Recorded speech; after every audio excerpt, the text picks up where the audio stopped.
Hello दोस्तों, तो कैसे हैं आप लोग। Welcome back to my channel bad rock of study. चलिए, तो आज हम लेके आए हैं पॉलिटी का चैप्टर 1 ऑफ क्लास 6, विविधता की समझ। तो आज हम लोग पढ़ेंगे पॉलिटी और ये क्लास 6 का चैप्टर 1 है। तो सबसे पहले स्टार्ट करने से पहले आप लोग चैनल को सब्सक्राइब कर दीजिए, और जो अभी तक सब्सक्राइब नहीं किए हैं और जो सब्सक्राइब कर लिए हैं वो बेल आइकन को दबा दीजिए। तो चलिए हम लोग स्टार्ट करते हैं।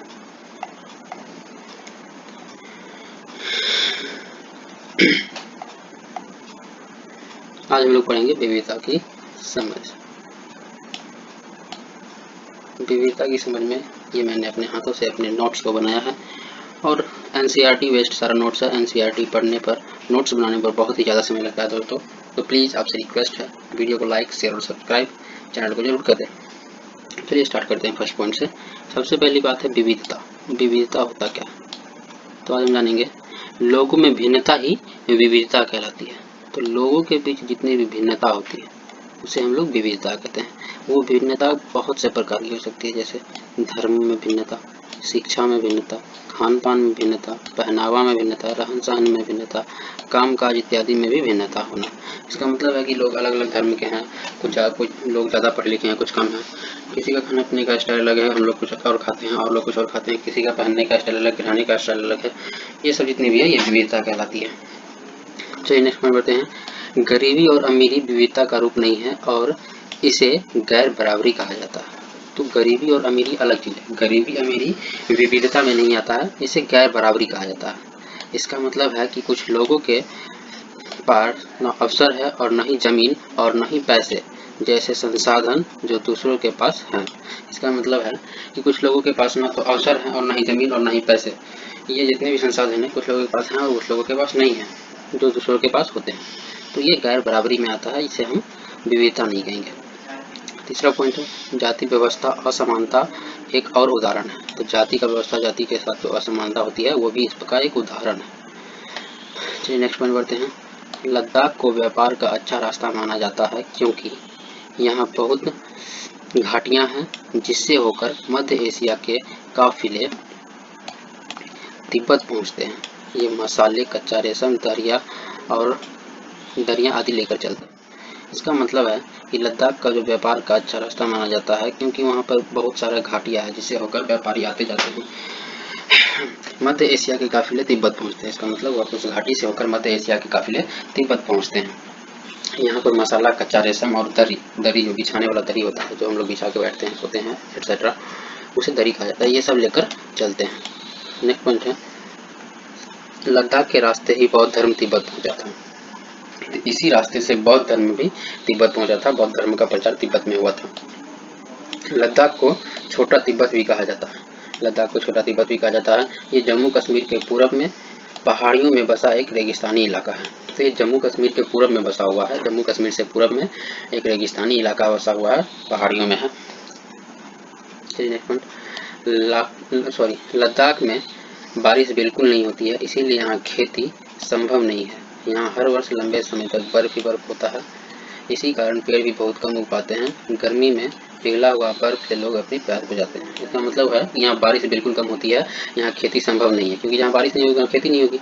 यहाँ पर हर वर्ष लंबे समय तक बर्फ ही बर्फ होता है। यहाँ पर हर एक टाइम बर्फ अधिकतर टाइम जमा होता है, इसी कारण पेड़ भी बहुत कम उग पाते हैं। तो यहाँ पानी नहीं, वहाँ खेती नहीं होगा, पेड़ नहीं उगेंगे। और गर्मी में पिघला हुआ बर्फ से लोग अपनी प्यास बुझाते हैं। तो गर्मी के मौसम में जो बर्फ पिघलता है वही लोग पानी पीते हैं, पीने के लिए उसी का यूज़ करते हैं। यहाँ के लोग एक खास किस्म की बकरी पालते हैं जिससे पश्मीना ऊन मिलता है। यह ऊन कश्मीरी व्यापारियों को बेच दी जाती है। मुख्यतः कश्मीर में ही पश्मीना शालें बनती है। तो पश्मीना शाल के बारे में तो आप भी सुने होंगे। तो यहाँ पे जो लोग बकरी पालते हैं, खास में किसी बकरी होती है जिससे पश्मीना ऊन मिलता है। यह ऊन कश्मीरी व्यापारियों को बेच देते हैं वो लोग, और उससे कश्मीर में ही पश्मीना शाल बनता है। चादर जिसे कहते हैं, शाल ओढ़ने के लिए जो होता है उसे। यहाँ के लोग दूध से बने चीज़, मक्खन और मांस खाते हैं। हर एक परिवार के पास कुछ गाय, बकरी और याक होता है। तो जो यहाँ के लोग हैं वो दूध से बनी चीज़ भी खाते हैं, जैसे मक्खन हो गया, और मांस भी खाते हैं। और हर एक परिवार के पास गाय, बकरी और याक होता है। फिर नेक्स्ट पॉइंट हम करते हैं। 400 साल पहले यहाँ लोग को इस्लाम धर्म से परिचय हुआ और अब यहाँ अधिक संख्या में मुस्लिम रहते हैं। तो आज से 400 वर्ष पहले यहाँ पर लोग यानी कि लद्दाख में लोगों को मुस्लिम धर्म से परिचय हुआ और अब यहाँ पे अधिक संख्या में मुस्लिम ही रहते हैं। लद्दाख में गानों और कविताओं का बहुत प्रसिद्ध मौखिक संग्रह तिब्बत का ग्रंथ केसर सागा यहाँ बहुत प्रचलित है। उससे स्थानीय रूप मुसलमान और बौद्ध दोनों ही लोग गाते और नाटक करते हैं। इसका मतलब है कि जो केसर सागा है, ये केसर सागा जो हो गया ये तिब्बत का ग्रंथ है और यहाँ पर जो लद्दाख में जो मुस्लिम लोग रहते हैं और बौद्ध लोग रहते हैं, ये दोनों ही मतलब इस ग्रंथ को पढ़ते हैं, गाते हैं और इसका नाटक खेलते हैं। और लद्दाख जो है वो कविताओं और गानों का बहुत ही प्रसिद्ध मौखिक संग्रह रहा है। तो केरल के बारे में जानते हैं। केरल जो है यह भारत के दक्षिण पश्चिम कोने में बसा हुआ राज्य है। ठीक है, यह एक तरफ समुद्र और दूसरी तरफ पहाड़ियों से घिरा हुआ राज्य है। तो यह जो केरल है, पहली बात तो वह भारत के दक्षिण पश्चिम कोने में है, दूसरी बात यह समुद्र और दूसरी तरफ पहाड़ियों से घिरा हुआ है। तो एक तरफ समुद्र एक तरफ पहाड़ी। कलर चेंज कर लेते हैं, ये बहुत ज़्यादा हो गया। इन पहाड़ियों पर बहुत प्रकार के मसाले उगते हैं, जैसे काली मिर्च, लौंग, इलायची आदि उगाए जाते हैं। ये पहाड़ी जो है इस पर बहुत प्रकार के मसाले उगते हैं, जिसमें से कुछ मसाले ये हैं, काली मिर्च हो गई, लौंग हो गई, इलायची हो गई। सबसे पहले अरबी और यहूदी व्यापारी केरल आए थे। तो सबसे पहले अरबी और यहूदी व्यापारी केरल आए और ऐसा माना जाता है कि ईसा मसीह के धर्मदूत संत थॉमस लगभग 2000 साल पहले आए। भारत में ईसाई धर्म को लाने का श्रेय उन्हीं को दिया जाता है। तो भारत में जब ईसाई धर्म आया तो उसका श्रेय किसको जाता है? संत थॉमस जो है वो ईसा मसीह के धर्मदूत थे, ऐसा माना जाता है। और सबसे पहले केरल में यहूदी और अरबी व्यापारी केरल आए थे व्यापार करने के लिए। तो अरब से कई व्यापारी यहाँ आकर बस गए। मतलब जो अरब से और यहूदी व्यापारी आए थे, तो कुछ व्यापारी अरब से जो आए थे वो यहीं पे बस गए, यहीं रहने लगे। और जो है इब्न बतूता, ये नाम याद कर लीजिएगा, इब्न बतूता 700 साल पहले यहाँ आए थे। उन्होंने अपने यात्रा वृत्तांत में मुसलमानों के जीवन का विवरण करते हुए लिखा कि मुसलमान समुदाय की यहाँ बहुत इज्जत है। तो इब्न बतूता जो है वो 7 साल पहले यहाँ आए थे। उन्होंने अपने यात्रा में वृत्तांत मतलब यात्रा के विवरण के बारे में जो लिखा है, मुसलमानों के जीवन के बारे में लिखा है। मुसलमान समुदाय को यहाँ बहुत इज्जत दी जाती थी, ऐसा लिखा गया। वास्को डी गामा पानीपत बोल दिए, पानी की जहाज से यहाँ पहुँचे, तब यूरोप ने भारत तक का समुद्री रास्ता जाना। तो वास्को डी गामा जब पानी की जहाज से भारत आए तब जाके यूरोप को पता चला कि भारत जाने का समुद्री रास्ता कैसे है। इन सभी ऐतिहासिक प्रभावों के कारण केरल के लोग विभिन्न धर्म का पालन करते हैं, जैसे यहूदी, इस्लाम, ईसाई, हिंदू एवं बौद्ध धर्म। ये जितने भी घटना घटे हैं इन सब के कारण कुछ लोग अपने अपने धर्म का पालन करते हैं। तो केरल में ऐसे बहुत सारे लोग हैं जो विभिन्न धर्म का पालन करते हैं। कुछ यहूदी का है, कुछ इस्लाम है, कुछ ईसाई है, कुछ हिंदू भी हैं और कुछ बौद्ध धर्म के भी हैं। चीन के व्यापारी भी केरल आए। यहाँ मछली पकड़ने वाला जाल चीनी जालों जैसे ही होते हैं, जिसे चीनी वल्ला कहते हैं, और तलने वाली बर्तन को भी चीना पट्टी कहते हैं। तो चीनी व्यापारी भी यहाँ आए थे केरल। यहाँ मछली पकड़ने वाला एक जाल होता है, वो चीन में जिस तरह से जाल होता है उसी तरह ये भी होता है, इसीलिए इसे चीनी वल्ला कहते हैं। और उसको तलने के लिए जो बर्तन होता है उसे चीना पट्टी कहा जाता है। यहाँ की उपजाऊ मिट्टी और जलवायु चावल की खेती के लिए उपयुक्त है। तो केरल का जो उपजाऊ मिट्टी है और जो वहाँ का जलवायु और चावल की खेती ज़्यादा होती है, वो चावल की खेती के लिए बहुत उपजाऊ है। यहाँ के अधिकतर लोग मछली, सब्जी और चावल खाते हैं। तो जो वहाँ के लोग हैं वो अधिकतर लोग क्या खाते हैं, तो देख ही रहे हैं आप लोग, मछली, सब्जी और चावल। फिर नेक्स्ट पॉइंट बढ़ते हैं हम लोग। लद्दाख और केरल की भौगोलिक स्थिति एक दूसरे से बिल्कुल अलग है, लेकिन दोनों क्षेत्रों के इतिहास में एक ही प्रकार के सांस्कृतिक प्रभाव हैं। दोनों को चीन और अरब से आने वाले व्यापारियों ने ही प्रभावित किया है। देखिए, दोनों का जो भौगोलिक स्थिति है वो एक दूसरे से अलग है, लेकिन दोनों क्षेत्र के इतिहास में एक ही प्रकार के सांस्कृतिक प्रभाव मिले हैं। मतलब दोनों को आगे बढ़ाने वाला, दोनों में कुछ बातें सेम मिली हैं, जो उपजाऊ जमीनें थी और ये भी है। तो दोनों को आगे बढ़ाने के लिए जो चीनी व्यापारी और अरब से और यहूदी व्यापारी आए थे, इसी प्रकार लद्दाख में भी गए थे और केरल में भी आए थे। तो दोनों को प्रभावित करने वाले व्यापारियों ने ही आगे बढ़ाया। किसी भी क्षेत्र के सांस्कृतिक जीवन का उसके इतिहास और भूगोल से काफ़ी गहरा रिश्ता होता है।